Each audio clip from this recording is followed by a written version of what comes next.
Aujourd'hui, on s'attaque à un monument. Un titan du jeu indépendant qui, plus d'une décennie après sa sortie, continue de hanter les nuits de milliers de joueurs et de figurer en tête des listes des meilleurs jeux de tous les temps. Imaginez la scène. Vos boucliers sont en rade, réduits à néant par une salve de laser ennemi. Un incendie ravage la salle des moteurs et l'épaisse fumée noire commence à envahir les couloirs. Au même moment, une alerte stridente retentit. 2 mantis hostiles, des prédateurs insectoïdes redoutables, viennent de se téléporter près de votre système d'oxygène. Votre équipage est à bout, votre vaisseau n'a plus qu'un seul et unique point de coque. Votre propre laser est enfin chargé, prêt à faire feu, mais le vaisseau ennemi lui aussi s'apprête à tirer un missile qui signera, sans l'ombre d'un doute, votre arrêt de mort. Dans un réflexe, vous écrasez la barre d'espace. Le temps se fige. Le silence assourdissant de l'espace est seulement brisé par le battement de votre propre cœur. Que faites-vous ? Cette situation, ce dilemme impossible, c'est l'essence même de FTL, Faster Than Light, un jeu qui n'est pas tant un simulateur de combat spatial qu'un simulateur de gestion de crise. Sorti en 2012, ce pilier du jeu indépendant a été l'un des pionniers qui a défini le genre que l'on appelle aujourd'hui roguelite. Plus de 10 ans ont passé, le paysage du jeu vidéo a été bouleversé.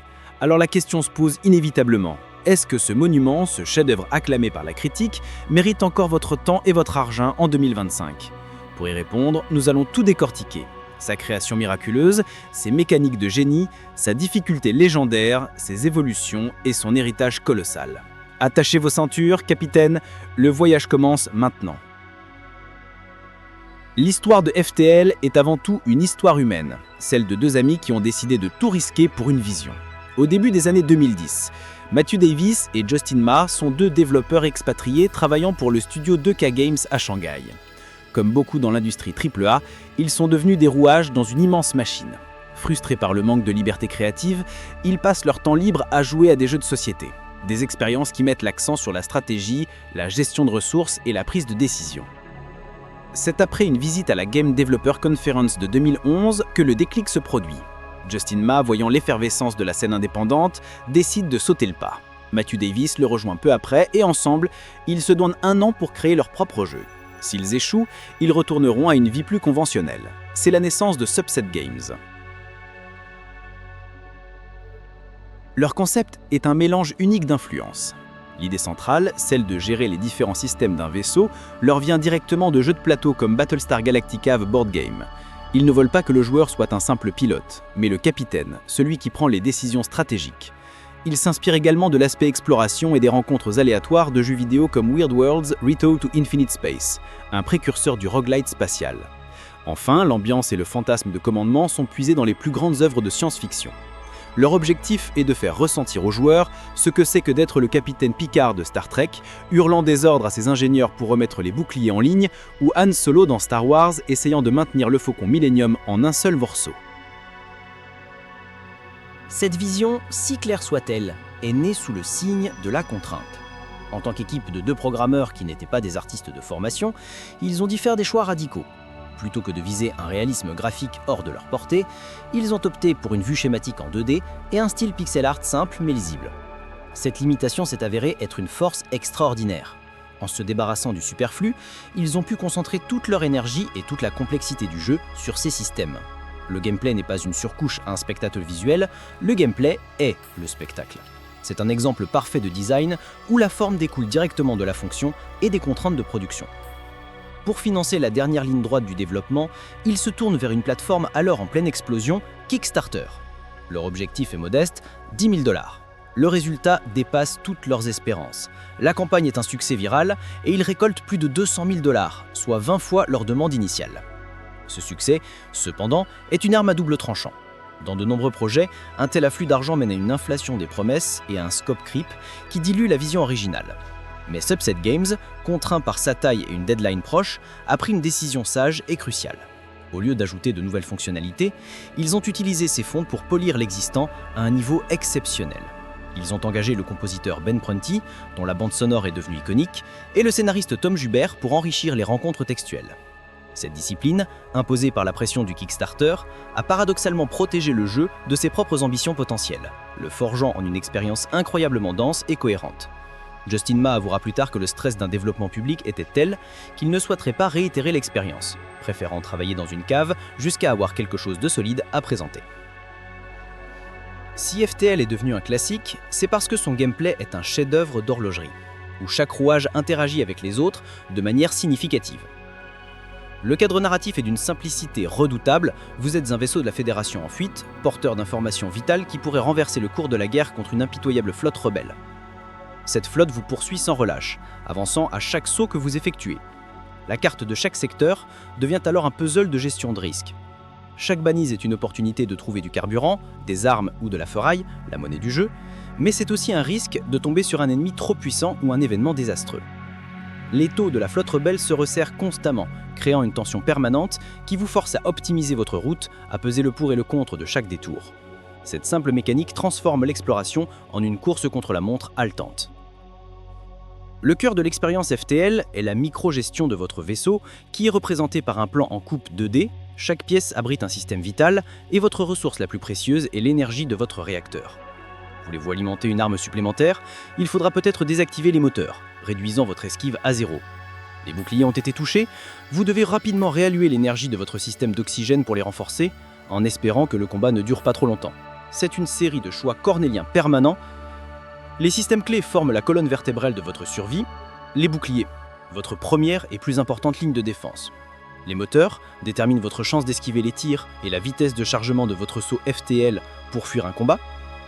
L'oxygène, un système que l'on oublie jusqu'à ce qu'une brèche dans la coque vous rappelle son importance vitale. L'infirmerie ou la baie de clonage, essentielle pour maintenir votre équipe en vie. Pour tout nouveau joueur, il y a une leçon que FTL enseigne avec une brutalité sans pareille. La stratégie d'amélioration en début de partie n'est pas une suggestion, c'est une loi de survie. La méta est claire et universellement reconnue par les vétérans. Les premiers 50 scraps que vous collectez doivent impérativement être investis dans l'amélioration de vos boucliers au niveau 2, soit 4 barres de puissance. Cette amélioration fournit un tampon qui empêche un unique tir de laser de faire tomber votre bouclier, vous protégeant ainsi d'une casquette de dégâts. Le jeu ne vous le dit jamais explicitement. Il vous laisse échouer encore et encore jusqu'à ce que vous compreniez par vous-même que toute autre décision en début de partie est une invitation au désastre. C'est une forme de tutoriel par l'échec, aussi impitoyable qu'efficace.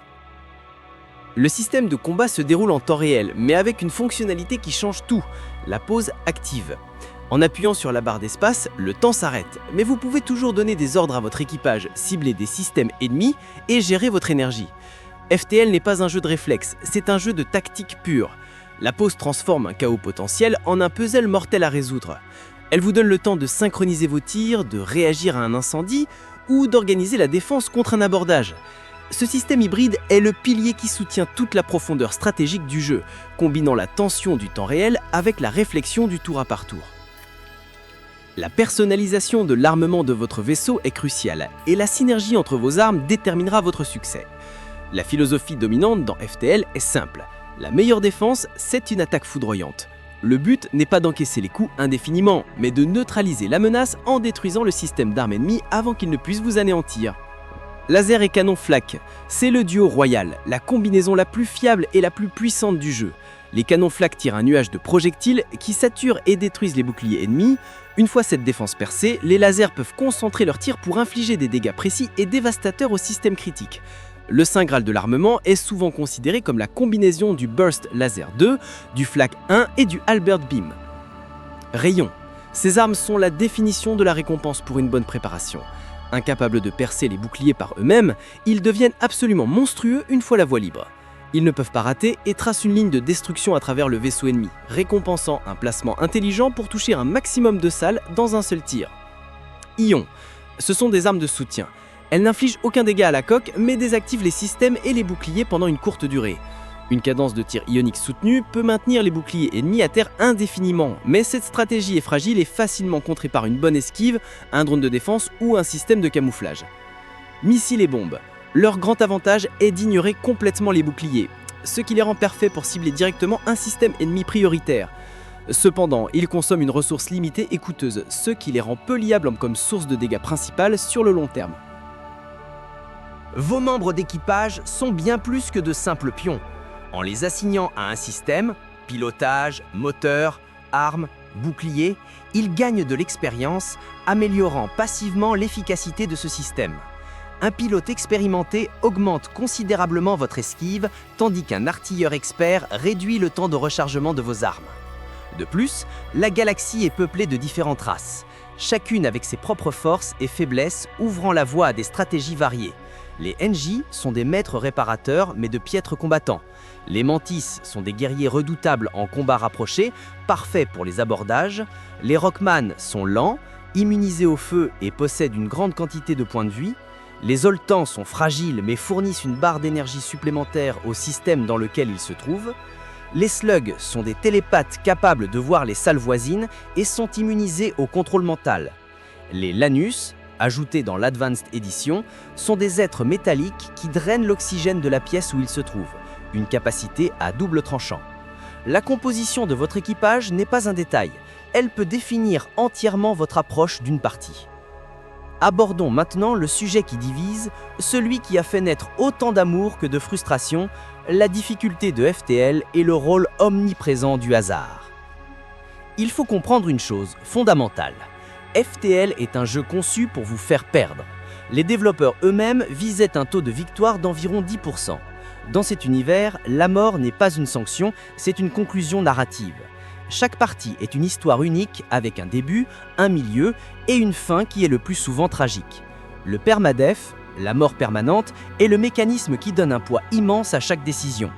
Il n'y a pas de retour en arrière.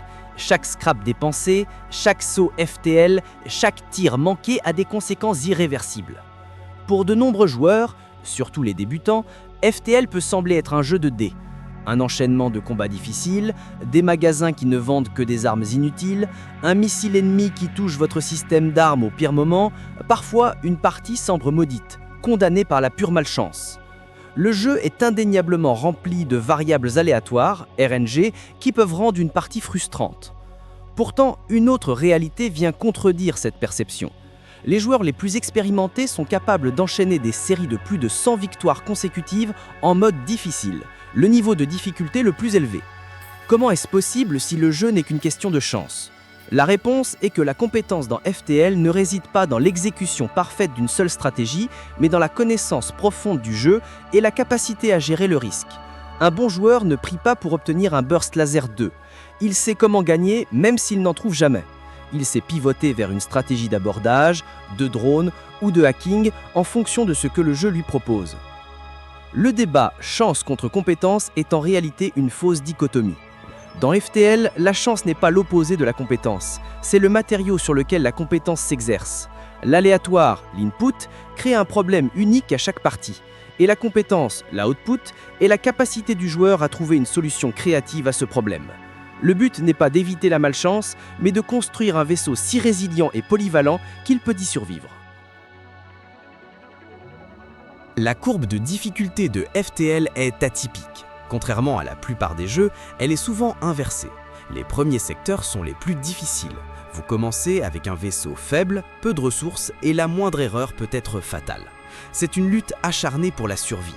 Si vous parvenez à passer ce cap, à stabiliser votre build avec de bons boucliers et une source de dégâts fiable, la fin de partie peut se transformer en une démonstration de force où vous surclassez la plupart de vos adversaires.